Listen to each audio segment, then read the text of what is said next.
She raised her glass first. To his new king. She laughed, her voice sweet with cruelty. The others followed. 5 of them, women I'd known for years, clinking their champagne flutes like an execution bell. My wife stood at the head of the table, her arm curled around. The man beside her, Daniel, my former business partner, my best friend. The divorce papers lay between the dessert plates, still warm from the printer. She planned this. The restaurant was ours. The same one where I proposed, where I'd promised her forever. I looked around at them, our friends, her co-conspirators, the ones who'd smiled at me for months. While they knew, I didn't shout, didn't flinch. I signed quietly, the pen steady in my hand. Thank you all, I said. My voice carried calm and sharp as glass. Truly, their laughter stumbled. They thought I'd break. They didn't know I already had months ago. We met 12 years earlier in that same restaurant. She was a storm and red, fierce and magnetic. Was the man foolish enough to think I could keep her? We built everything together. Our firm, our home, our little empire. I gave her control over the books. She said she liked feeling trusted, and I did trust her too much. Then small things began to slip. Late nights at meetings. Her phone face down.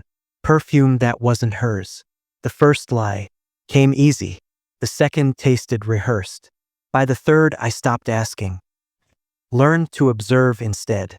The truth came wrapped in a careless email. Daniel had forwarded her a file meant for me, a proposal draft. But the message beneath, the signature line, wasn't meant for my eyes.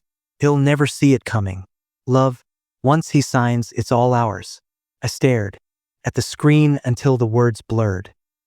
Didn't scream. I didn't confront her. Backed up the email, printed it, and locked it away. That night, I kissed her forehead while she slept and whispered, "Thank you," because finally I was awake. Revenge is not rage. Rage is noisy, sloppy. Revenge is art. I started small, quiet. First, I created a shell company, an exact replica of our firm's investment arm. She handled the transfers. So when she moved the new client funds Daniel had promised her, she moved them straight into my trap. Every dollar she stole, she handed to me. Then I met with her lawyer. He owed me favors. I drafted new ownership documents, filed them quietly. When she tried to claim half the company in the divorce, she'd find she owned none of. Finally, I rewrote my will, left her everything that looked valuable on paper: debts, tax liabilities, fake assets. The real accounts were moved offshore under a new identity I built from the pieces of the man they thought they'd ruined. By the time she served the papers, my empire was mine again. But I let her think she'd won. I wanted her to celebrate. Which brings us here, the anniversary dinner. The restaurant buzzed with a dull hum of wealth. Candles flickered. Her hand rested on Daniel's knee, just enough for me to see. She wanted me to. I could almost admire her performance. I lifted my glass, meeting her eyes. To my queen, I said softly, "You've outdone yourself." They laughed again, uneasy now. Daniel's smile faltered. Maybe he noticed that the staff kept glancing my way, or that the man at the bar wasn't just a bartender.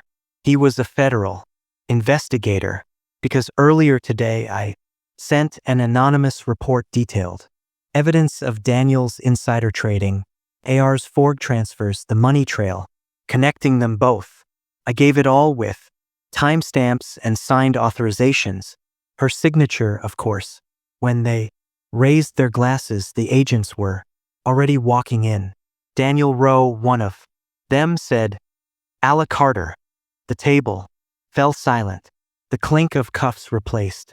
The laughter turned to me, eyes wide, confusion bleeding into fear. "What did you do?" I smiled, small and tired. "Just Sign what you asked me to. The agents led them out past the tables where strangers pretended not to watch. Her friends sat frozen, champagne trembling in their hands.